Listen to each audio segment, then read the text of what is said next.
Halo sahabat belajar bersama, kita ketemu kembali dalam channel Belajar Bersama. Bagaimana kabarnya hari ini? Semoga kabarnya baik-baik ya.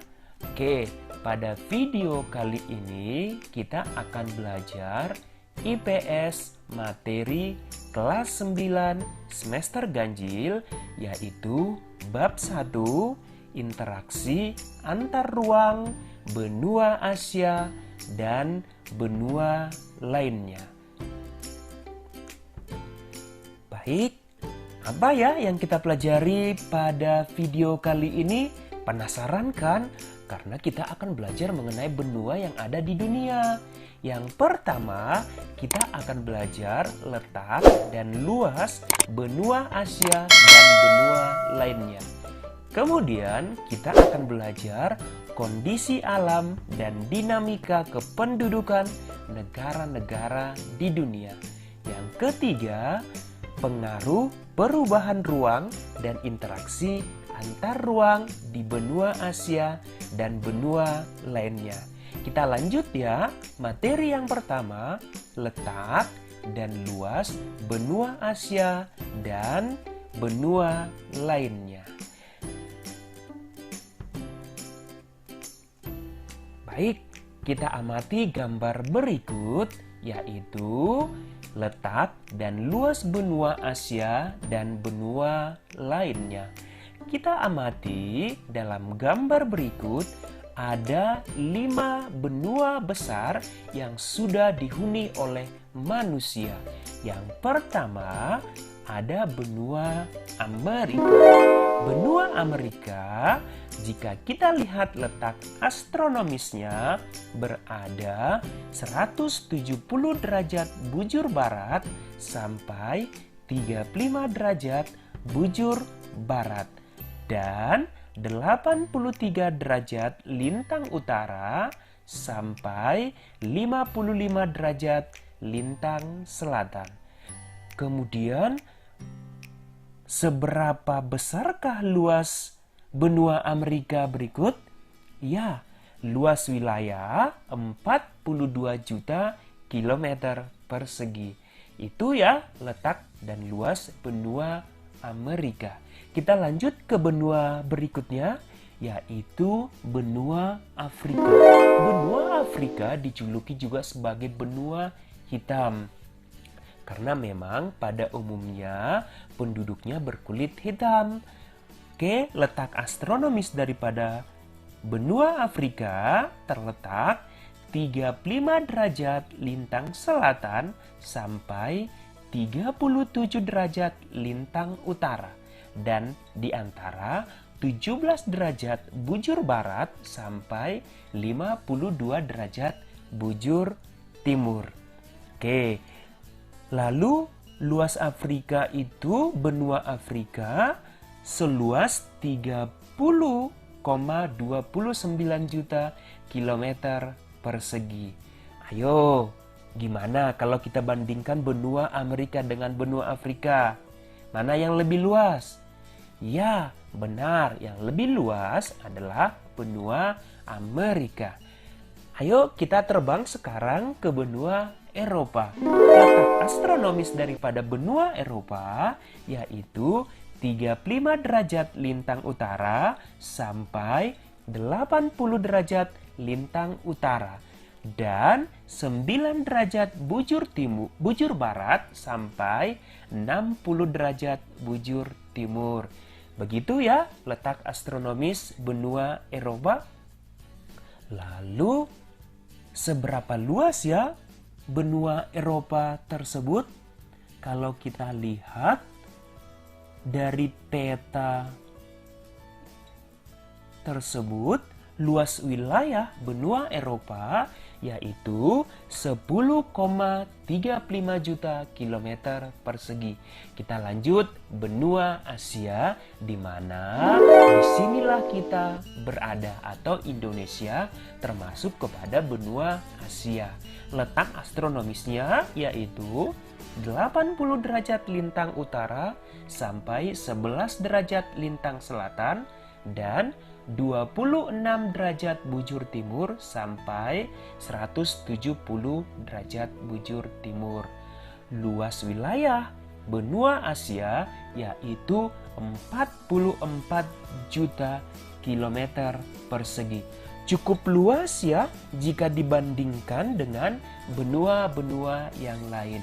Kita lanjut, benua yang paling kecil yaitu benua Australia. Benua Australia ini cukup dekat ya ke negara kita, negara Indonesia. Letak astronomisnya 10 derajat lintang selatan sampai 39 derajat lintang selatan dan 113 bujur timur sampai 153 derajat bujur timur. Lalu, seberapa luas wilayah benua Australia ini? Ya, seperti yang kita lihat bersama, yaitu 8,9 juta kilometer persegi. Demikian letak dan luas benua Asia dan benua lainnya. Jika kita lihat urutan yang paling terluas benua di dunia, yaitu benua Asia, dilanjutkan dengan benua Amerika, kemudian benua Afrika, dilanjutkan benua Eropa, dan yang paling terkecil adalah benua Australia. Jadi pengen nih keliling-keliling benua yang ada di dunia ya. Oke, kita lanjut ya. Ya, kita lanjut dengan kondisi alam dan dinamika kependudukan di dunia. Kita pertama yang bahas adalah benua Asia. Bagaimana ya kondisi alam benua Asia? Tentunya sahabat semua sudah bisa menjelaskan ya benua Asia itu seperti apa. Misalkan negara kita Indonesia, yaitu Indonesia merupakan daerah pertemuan lempeng Eurasia, lempeng Pasifik, dan lempeng Australia. Maka Indonesia sering diterjang oleh gempa tektonik. Kemudian Indonesia terdapat 3 kawasan flora dan fauna serta beriklim tropis. Kemudian Indonesia juga kaya akan sumber daya alam seperti apa yuk? Ya, ada tambang, hutan, pertanian, dan perkebunan. Kita lanjut ya, negara yang berada di benua Asia adalah Korea Selatan. Siapa yang suka nonton film Korea? Ayo ngaku. Tapi kita tidak belajar mengenai film Korea ya. Yang kita pelajari adalah pada video ini kondisi alam Korea Selatan, yaitu terdapat titik tertinggi di Halasan dan pegunungan Taebak. Kemudian memiliki hutan tropis di sepanjang pantai selatan dan pulau Jeju. Iklimnya di sini sedang dengan 4 musim. Begitu ya kondisi alam beberapa benua Asia. Oke, kita lanjut kondisi penduduknya seperti apa ya? Kita amati piramida penduduk benua Asia. Ayo, masih ingat kan bentuk-bentuk piramida penduduk? Kalau kalian mengamati piramida penduduk benua Asia seperti apa? Ayo, silakan dijawab. Boleh ditulis di kolom komentar ya. Di sana bisa kita lihat bahwa benua Asia kondisi penduduknya, jumlah penduduknya paling tinggi. Kemudian keragaman budaya penduduk juga sangat tinggi. Walaupun beragam, kita harus tetap saling menghargai ya. Karena keberagaman itu adalah merupakan aset dan harus kita bisa menjadikan itu menjadi keunggulan. Kemudian benua Asia kegiatan ekonomi penduduknya didominasi sektor pertanian dan sektor industri. Oke, kita lanjut bagaimana kondisi alam dan dinamika kependudukan di dunia, yaitu masuk atau kita terbang kepada benua Amerika. Ya, yang pertama yang kita bahas adalah Amerika Serikat. Seperti apa ya kondisi benua Amerika Serikat? Ya, di sana Amerika Serikat memiliki iklim sedang dengan 4 musim. Kemudian topografi sangat beragam seperti pegunungan, gurun, dataran rendah, dan yang menarik juga di sana ada gletser. Sahabat semua, masih ingat kan apa yang dimaksud dengan gletser?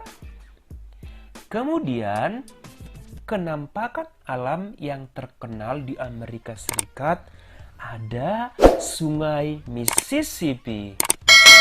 Nah, ada Sungai Mississippi ya di Amerika Serikat. Kemudian ada air terjun Niagara dan di sana ada lembah Grand Canyon. Begitu ya Amerika Serikat. Ayo kita lanjut benua negara yang berada di benua Amerika, yaitu ada Chile. Negara ini merupakan negara terpanjang dan tersempit di dunia. Unik ya, terpanjang namun tersempit. Kemudian, kenampakan alam yang terkenal di negara ini yaitu Gurun Atacama. 2/3 bagian utara negara ini terletak di atas lempeng Nazca.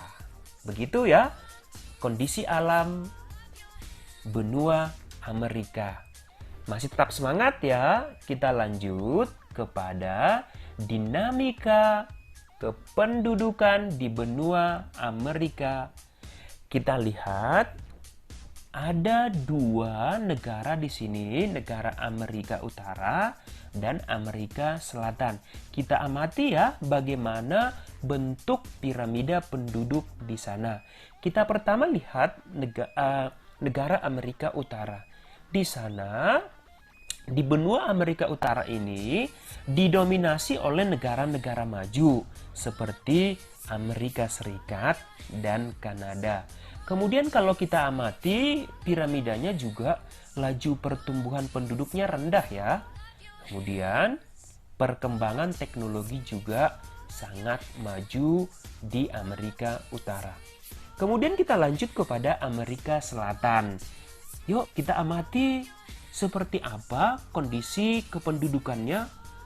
Apakah ini piramida penduduk muda atau piramida penduduk tua?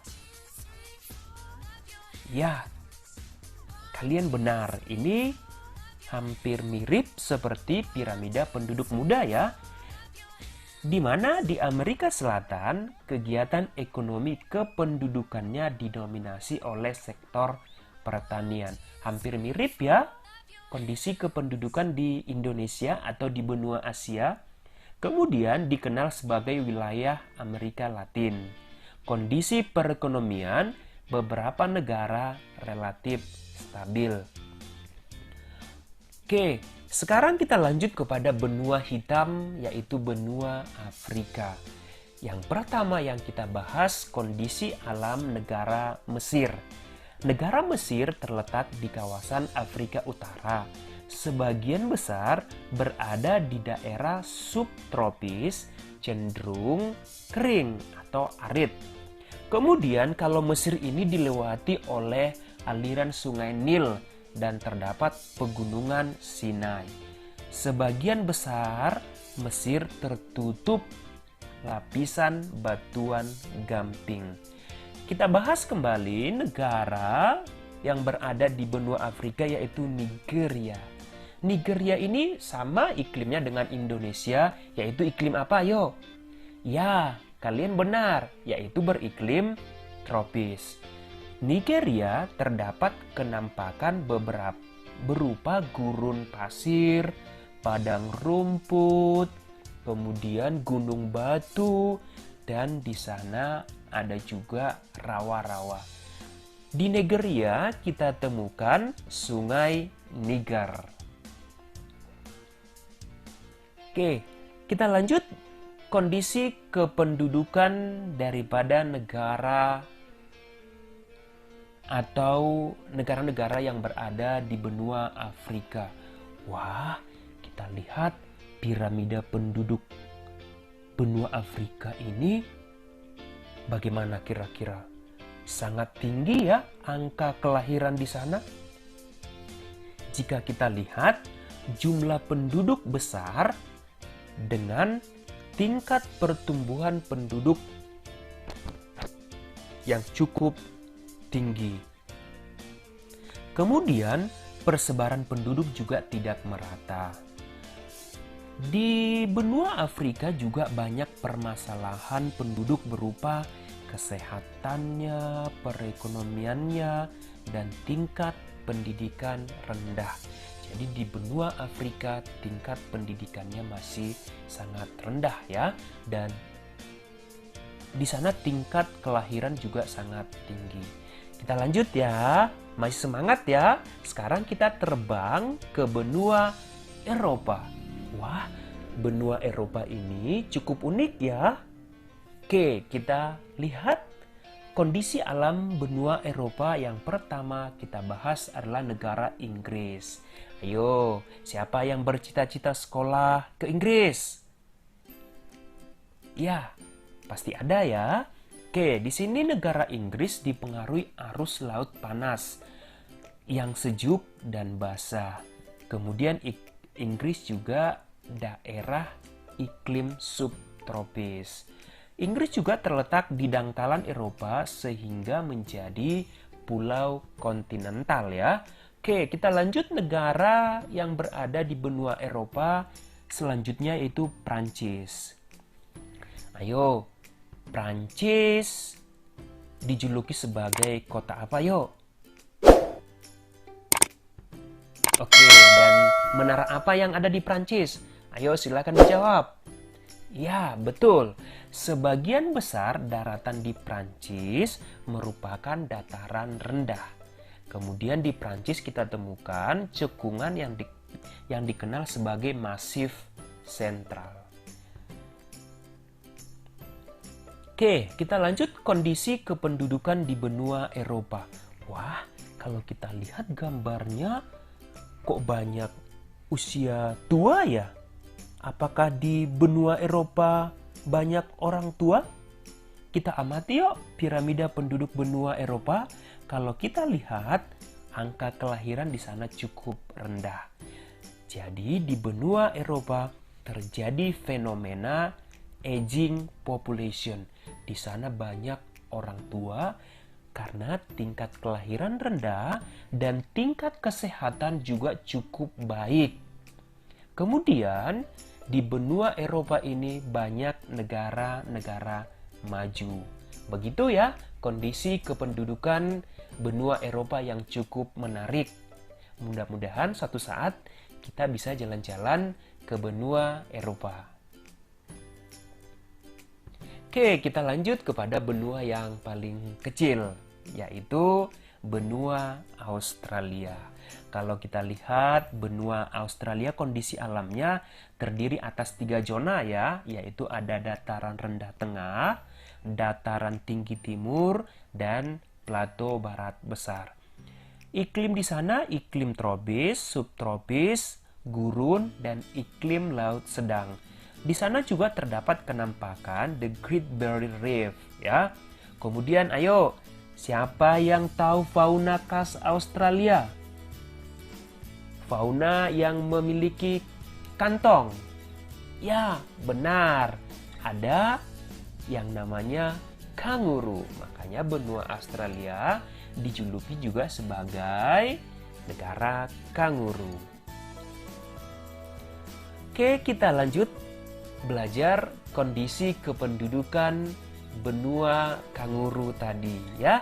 Oke, kita lihat di sana bahwa kependudukan di sana tingkat kelahiran tidak terlalu tinggi ya. Di sana juga kita lihat usia produktifnya cukup tinggi. Jadi artinya di sana beban ketergantungannya sangat rendah ya.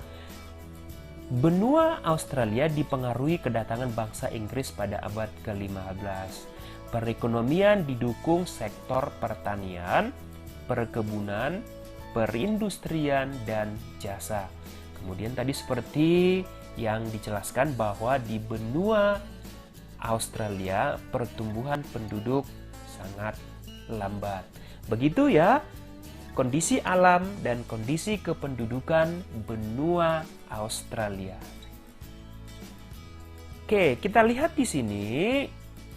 Kita lanjut ya, bagaimana pengaruh perubahan ruang dan interaksi antar ruang di benua Asia dan benua lainnya. Yang pertama, pengaruh perubahan ruang yaitu faktor alam. Di sana terjadi yang namanya tsunami, terjadi juga banjir, gunung meletus, longsor, dan juga ada badai. Kemudian, pengaruh perubahan ruang terhadap aktivitas manusia yaitu pemanfaatan alam secara eksploitasi atau secara besar-besaran. Kemudian di sana juga penggunaan lahannya tidak seimbang. Begitu ya, pengaruh perubahan ruang dan interaksi antar ruang di benua Asia dan benua lainnya.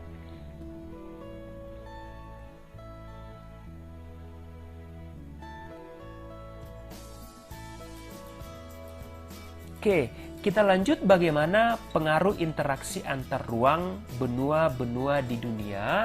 Kita lihat dari bidang ekonomi. Di sana pengaruh interaksi antar ruang benua-benua yang ada di dunia, misalkan interaksi antara benua Amerika dengan benua Asia dengan benua Australia di bidang ekonomi, yaitu mendukung pertumbuhan ekonomi setiap negara yang melakukan interaksi. Kemudian juga di sana daya saing ekonomi meningkat, kualitas produk meningkat, peluang investasi juga semakin terbuka karena ada interaksi antar benua-benua di dunia. Lalu bagaimana ya pengaruh interaksi antar ruang benua-benua di dunia dalam bidang sosial budaya? Misalkan penduduk Amerika melakukan interaksi ke Asia. Penduduk Australia melakukan interaksi ke benua Eropa. Bagaimana ya pengaruhnya? Ya, bisa kita lihat sektor pariwisata menjadi sektor yang menjanjikan. Kedua, tentunya pengaruh budaya barat dapat merusak budaya asli. Jadi untuk ini perlu alat untuk memfilter ya. Tidak harus semuanya budaya-budaya barat harus kita tiru. Kemudian, dengan adanya interaksi antar ruang benua-benua di dunia, ini menurunkan kesenjangan sosial. Kemudian juga dengan datangnya penduduk dari Amerika, Eropa, Australia ke Indonesia, itu menjadikan budaya kita menjadi kebanggaan negara Indonesia. Begitu juga dengan negara-negara yang lain. Oke, kita lanjut. Bagaimana pengaruh interaksi antar ruang benua-benua di dunia di bidang politik? Ya, dengan adanya interaksi antar ruang benua-benua di dunia, ada potensi saling mempengaruhi antar negara. Kemudian tingkat kepercayaan antar negara makin membaik dengan adanya interaksi tersebut. Kemudian menghilangkan kesenjangan antara negara maju dan negara berkembang. Tentunya juga dengan adanya interaksi antar ruang benua-benua di dunia bisa juga memicu konflik di perbatasan. Begitu ya pengaruh interaksi antar ruang dalam bidang politik. Ayo kita lanjut. Pengaruh interaksi antar ruang dalam bidang pendidikan. Kita lihat ya. Yang pertama, dengan adanya interaksi antar ruang benua-benua di dunia, taraf pendidikan meningkat. Ya, tentunya. Kedua, angka melek huruf meningkat juga, khususnya negara-negara berkembang ya. Kemudian, teknologi merambah ke berbagai penjuru dunia. Kemudian pengaruh yang berikutnya dalam bidang pendidikan yaitu ilmu pengetahuan dan teknologi juga akan semakin berkembang. Cukup menarik ya, pengaruh interaksi antar ruang benua-benua di dunia.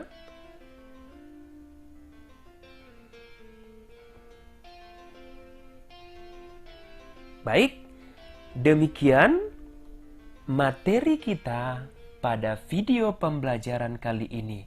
Cukup menarik ya adik-adik, kita belajar mengenai letak dan luas negara-negara benua Asia dan benua lainnya. Semoga suatu saat bisa kita berkeliling ke benua yang ada di dunia. Sampai di sini pembelajaran kita hari ini. Kita lanjut pada pembelajaran di video berikutnya. Terima kasih. Sampai jumpa.